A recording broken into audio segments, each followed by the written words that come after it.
Welcome back to Full Circle with Mukali. A very good morning to you. Where are you watching us from? 111 That is our SMS line. And remember, I've got gift hampers courtesy of Hako Industries. And all you have to do is share your acts of kindness stories. If somebody did something for you, to you, that blew your mind, and when you look back, you're like, you know what? That was kindness. Let's share those good, beautiful stories this morning. And if your story guzaza roho, then we'll be here giving you a gift hamper. It's just going to take a shilling for you to send in that SMS. Find us on social media, Switch TV KE, on Instagram, Switch TV Kenya, on Facebook. Right now, we have a very interesting book that we need to review. It's time for Book Circle.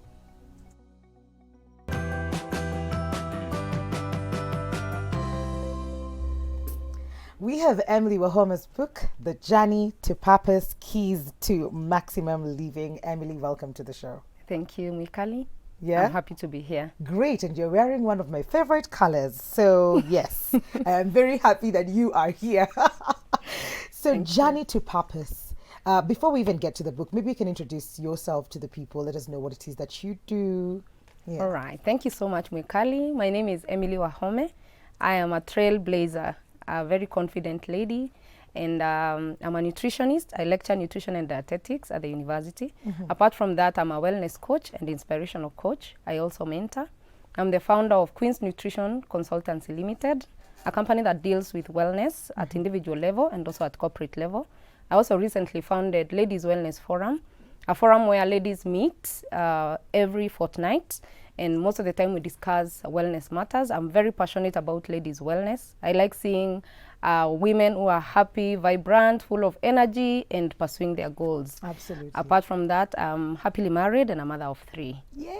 And now I'm an author. Oh, Very excited. This is the new title. This is my new baby. Okay. Yes. Okay. Yes. Journey to Purpose. What was this about? What inspired this book? Wow. Thank you for that question. This book was first inspired in 2015 when I was going through a phase in life. Okay. So what had happened is that I had progressed so well in my career in terms of promotions. I was getting promotions every year. And of course, when you're working and you're getting promotion, you expect to be very happy. Exactly. And very vibrant. I love what I do. I love lecturing and also loved administration because that's what I was doing. I was lecturing and doing administration. But I found myself feeling unfulfilled. So I started asking myself, am I okay? Am I ungrateful? What's wrong with me? And it's brought a lot of anxiety. All that is in this book. I have summarized it in the book. So I got a lot of anxiety, and actually the anxiety started weighing me down because I was wondering, what is this? Because I always had a voice that, Emily, you should be doing more. Yeah. You should be doing more than you're doing. But then I didn't understand, what is this more? Yeah. And as I walked the journey, as I continued getting the revelation of what I want to do, it also became very scary because it meant that I have to get out of my comfort zone, my normal areas of operations, and step out to something else.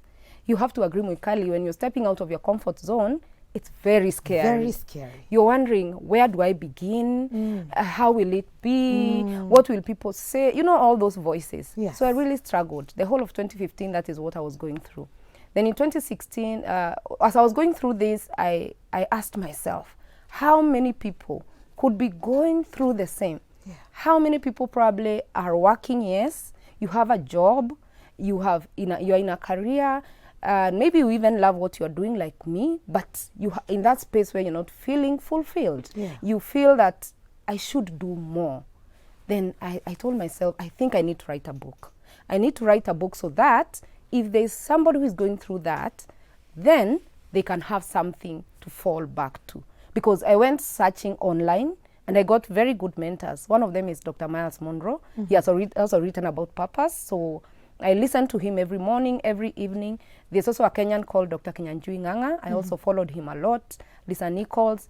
These became my mentors every morning. Yeah. So I said, let me write a book so that then nobody else is going to struggle as I struggled. So this book is about purpose. How do you walk that journey? Yeah. Yeah, so that is And what inspired coming from this a place book. where you did not know what more means, Yeah. You did not know how to get into that particular space and walk that journey by yourself. Probably you felt not equipped to do it.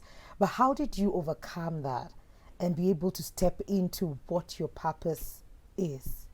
Yes. So one of the things I did when I had a lot of confusion, I'm a Christian, so I also went into prayer. I went in conversation with God, kindly open my eyes, show me what I should do. As I've said, I also followed mentors. I also met mentors here in this country. There's one of my mentors called James Karundu. The owner of Passion Bees is my mentor. I have another mentor called Helen Kithinji. She's also an author, and also she has been corporate for very long, and also an entrepreneur. Okay. So these are people also I spoke to. So I can say that when you want to step out of your comfort zone, you have to associate yourself with people who are doing better than you, so that then they can tell you about their own journeys. How did they start? What challenges did they face? It makes you feel you are not alone, and you are going to get there eventually, even if you're going through the challenges. But I must say that it is not a walk in the park, because you are going through all this confusion, a lot of fear at the same time. But what I must say is that even if you're having that fear, don't feel the fear and let it paralyze you. Just go past the fear. In fact, the best way of dealing with fear is doing what you fear most. Okay. You know, like if you fear driving, the only way to overcome that is get behind the steering and drive, sweat, but at the end of the day, you got into the destination. Exactly. You talk about benefits of discovering your purpose. Yeah. Is it something that you discovered on the way? And maybe you can tell us some of those. They are well highlighted in your book. Yeah. So as I was walking the journey, I realized that, purpose is something that you are born to do. Something that is in you. It's not something that you get from out there. It is something that is in you. It's a seed that is in you that God planted in you when he created you. It's something that you do so easily. Yeah. It's not something that you struggle. You see, like when you see fish in water, I'm sure you've seen fish, how they swim. They swim, they flow. They don't struggle, they just flow. So that is what purpose is. It's not something you struggle to do once you realize what it is. It just flows. It's something you will, even when you're woken up at the middle of the night, you will do it without a problem. Yeah. It's something that you can even do even when no one is paying you, because it's from a very deep part of you. Yeah. It's from a very deep part of you. So when you discover your purpose, first of all, you become very confident. You become very confident because you are playing in your league. You are doing something that energizes you. Like us who are speakers and coaches. Like when I go and coach a group of ladies or men or a corporate, I can tell you, even if I'm how exhausted, I am so happy. I am on a high by the end of the day, because that is what I'm meant to be doing. Yes. So that one thing is that it energizes you, it fulfills you, and fulfillment is a very high level kind of feeling. It's not just about, for example, the money I will put in the bank. It's not so much about how much that corporate will pay me. Yeah. It's about how I feel after I do that, So that is number one. You feel so energized, you feel so fulfilled, you feel so confident. Yeah. You feel you're contributing also to the world, you're impacting people. So whatever you're doing is not just about yourself. It's not just about Emily. It's about other people. It's about me walking the journey with that client of mine, walking the journey with these people. Maybe like someone is dealing with a particular disease condition, or somebody is dealing with this health issue. I walk the journey with them and transform their life, Yeah. So that makes me also have meaning in my life. I feel I'm contributing. I'm making a positive contribution to people's lives, and that is what keeps me going. Absolutely. It keeps me waking up every morning. I want to just wake up and go and do it. That is purpose. Yeah, that is purpose. Absolutely. I'll not even struggle to get out of bed. No. I will wake up early, energized to do it. Great. Because I am flowing. You talk about something very interesting, something that is very close to my heart, that is dreaming and, achieving those particular dreams. Dreaming is one thing, but then walking the journey of achieving them is another, and you highlight that as well in your book. Yes. So I'm so happy about that question because of what we are just from discussing. Yes. Commitment. Yeah. Dreaming is one of the things. And it is good to dream, by the way, because it starts from there. Anything good that you achieve has to start from your mind, has to start from a desire. Like, for example, he was talking about losing weight. Yeah. And I really loved that conversation because I'm a nutritionist, for Yes. example, or keeping fit. So you set that goal. You have that dream. Maybe you have that dream body that you want. But it will not just come on a silver platter. There's some work in it. There's some work in it. So one of the things is commitment. Are you ready to be committed to that dream? And commitment means you do it whether you feel like or not. You know, there are those days you wake up, I'm sure you have gone through those days. Yes. Those bad days, you don't feel like doing anything. Yes. You don't even feel like coming to work, but you sleep. You still come. You still do. So that is a thing. So when it comes to a dream, if you want to achieve your dreams, then you must be committed. You must work towards them. You must focus. Because the problem is that when we start something, get discouraged along the way, you quit and start something else. And I think there's somebody who highlighted that, especially in Africa, entrepreneurs. Most of the time, we quit too soon. Yes. And we quit just before we are about to succeed. Yeah. So when we go through challenges, we quit.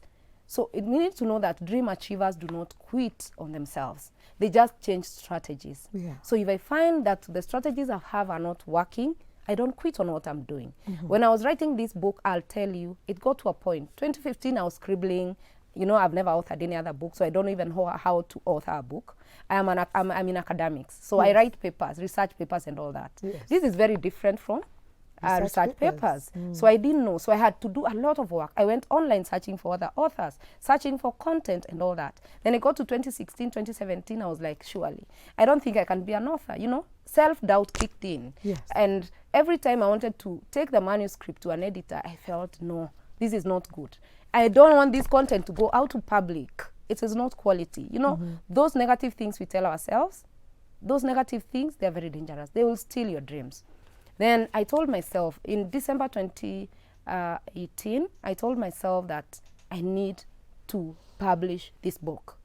And actually my bulb was lit when I lost my dad in 2019. Oh, Polly. So when I just lost my dad and we were called to hospital and I found his lifeless body there, I just remembered the words of, I think it's Les Brown, who says that the richest place is the graveside, you know, where we bury. Yes. Why does he say this? Yeah. He says this because there are so many people who are buried with the books they are supposed to write, with the songs they were supposed to sing and inspire people, you know, with work they were supposed to do on this. But I fear so much about maybe what people will say, or I'm not good enough. Yeah. So I never, ever leave to fulfill that dream. Yeah. So let me tell you, that is the time that bulb was switched like this. And I said, what if I'm the one who was in this bed? It means I have a manuscript somewhere. Probably nobody knows it's somewhere on my laptop, so it will never be published. So from that moment, I committed and I promised, I'm going to publish this book, first of all, so that I don't be buried with it, and also in honor of my own late father. So what did I do so that now I can move? You know, I have the manuscript, it is packed somewhere. Yeah. I went looking for a publisher and a mentor now in writing. Okay. And I'm telling you, when you're looking for something, you get it. Yes. So when I was online, I saw a post of a publisher who says that they help people, they mentor and help people publish. Immediately I called.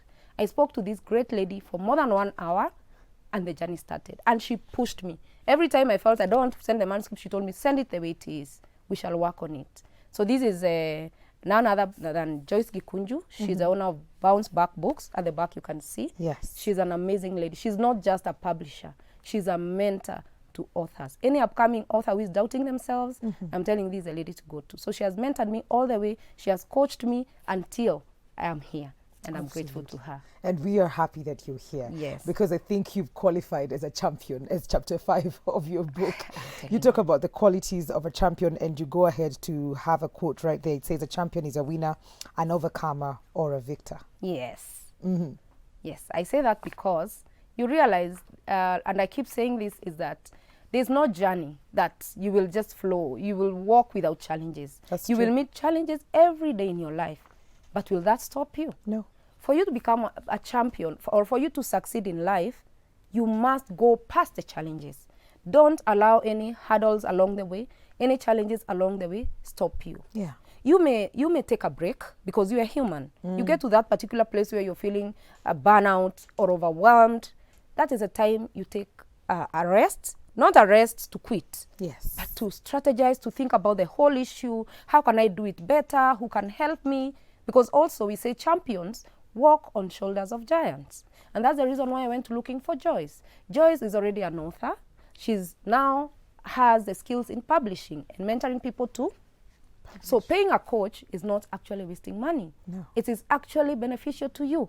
I can tell you for sure, probably if I didn't go this way, probably my manuscript would still be in my laptop. Yeah. Because I wouldn't have gotten somebody to walk me through that journey of finally publishing a book, and not just a book, a quality book. Because you don't just want to publish. Yes. You want to publish work that is international, that you can put on Amazon, that you can put anywhere for everybody to read. Because a book is something that is going to inspire the world. So this is not my book. This is a book for the whole world. I want this book to reach to every corner of this world and inspire anybody who wants to fulfill their life purpose, because that is what I call maximum living. Absolutely. You cannot live maximally if you're not living your purpose, because you always feel there's something I'm not doing. Yeah, there's something I'm not doing. So I want us to become champions by refusing to quit on ourselves. We shall not quit. Yes. How can we get this book? Is Okay. it online already? Is there an ebook, or where can we buy it from? Thank you so much, Mikali. This book, you can get it, you can pre-order it through Nuria. It's being launched on 4th of September. So right now we are doing pre-orders, and thank you so much people already pre-ordering the book. There's a special price of 1,000 shillings. You can also pre-order the book on our pay bill, 407-5291. Just say that again. 407-5291. It's a Okay. pay bill. So it's just a pay bill. Then you put your name as the account number. Then you'll get the message. And then once the book is launched, it will be delivered to you. Okay. And then later, after the launch, it will also be on Amazon for whoever needs e-copy. It's also on my website, www.emilywahome.com. It is there. You can be able also to purchase the book through the website. You just put the book in the cart, and you finish the payment, and you'll be able to deliver the book to you. Asante sana, Emily. Yes. How can people get in touch with you directly? Are you on social media? Yes, I'm on social media, on Facebook. I'm Emily Wahome on Facebook. I'm also on Twitter. On Twitter, it's at Emily Wahome, and also I'm in Instagram. Instagram is at Mil Wahome, M-I-L Wahome. And you can also get me on phone, 0723 654 561. Okay. Yes. We can use the number to also book for a book. Yes. Pre-order the book, rather. Yes. Asante sana, Emily, for coming through. Thank you and so for much, sharing Mikali. this with the world. Thank you so much, Mikali, for having me. Have a great day. You too, you All too. right. We're going to take a very short commercial break. Don't go too far. We'll be right back.